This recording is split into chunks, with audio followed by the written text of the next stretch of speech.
What's going on, everybody? Welcome to the channel. This is your boy Yarn Craig, and today I'm looking at this WNBA story where they're talking about Skylar Diggins potentially being traded from the Phoenix Mercury. But before I get to the story, guys, go ahead, like and subscribe to the channel first. So looking at this story, I guess honestly, we probably shouldn't be too surprised considering everything that's gone on with the Phoenix Mercury this season. Like, they're sitting at 10 and 14. They were hoping to compete for a championship, but they got a number of things that have worked against them. Obviously, the Brittany Griner situation looming over the WNBA, and Tina Charles just straight up bolted, and this is a future Hall of Famer. She's just like, look, I can't win with this team. I'm out of here. I'm at a point in my career where I ain't got time for whatever's going on over here. I'm trying to compete for a chip. So she's bolted. She's with the Seattle Storm now. You had Diana Taurasi and Skylar Diggins Smith, who got into it earlier this season on the bench and had to be separated by teammates. And a lot of people looked at this as kind of like the beginning of the end, and looking at this like, oh, there's a rift with this team. There's something obviously wrong. And then on top of that, we had the whole debacle with how the coach talked about this isn't really an all-star game because Diana Taurasi's not a part of it. And Skylar Diggins Smith is like, I'm in the all-star game. I mean, she didn't come out and say this. She actually just responded with a clown emoji, but I can imagine that's how she felt, where it's like, hey, there's a whole other all-star on this team. Me. So I can understand, why she may be upset. And again, I don't know if she demanded a trade or not, but we can look at, say, for instance, back with the Dallas Wings, back when she was with the Dallas Wings, that's the team she was drafted by. She played with them, for a little while. And in an interview with the Associated Press, she just let them know straight up, like, I don't want to play in Dallas. And Dallas ended up obviously accommodating her and trading her, but we know that she's not a player that's not afraid to speak her mind, whether it's in regards to obviously where she's playing at or advocated for WNBA players on a number of issues. So she's outspoken, and just even her play on the court, is even kind of representative of just probably her personality. Her game on the court is loud, is right, is get to it. That's how she does. And she's averaging 19.4 points per game, which is third best in the WNBA. 4 rebounds, which is the best of her career.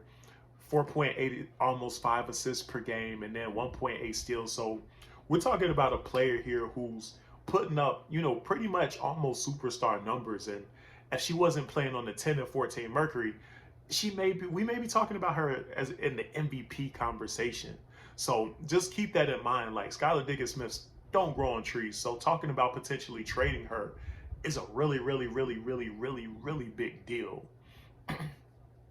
Now, in my opinion, do I think that the Phoenix Mercury should trade her? I'm going to honestly say absolutely. Even though Skylar Diggins Smiths don't grow on trees, we got to be honest with where the Phoenix Mercury are at. They don't have any future stars on their team.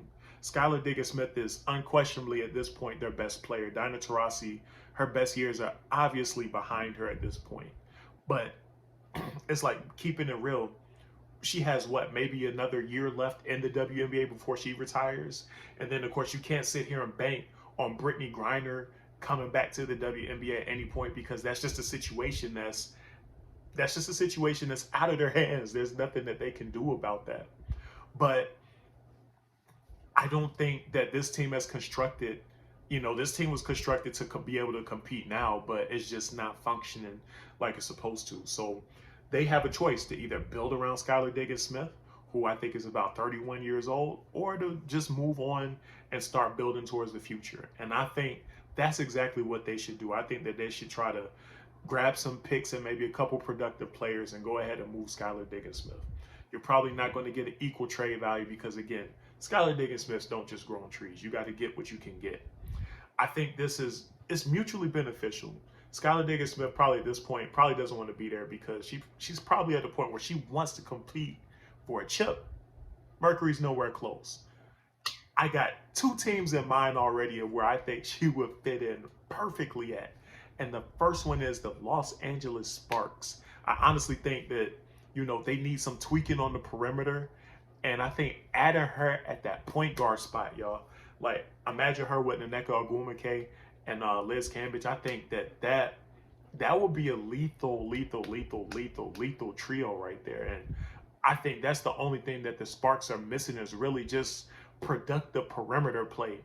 They will be a team that nobody wants to see in the playoffs. And I don't know if they're sitting in the playoffs right now, but after they get Skylar Diggins Smith, they be in the playoffs for sure.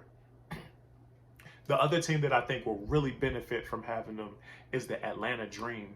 And it's just because I think that they just struggle to create offense so often that this one juggernaut, this little 5'9", 145-pound Skylar Diggins Smith, this juggernaut nuclear weapon of an offensive player would inject so much life into this Atlanta Dream offense that I think it would put them in the, I'm not going to say the top 3 teams in the WNBA, but probably the top 5 or top 6 for sure.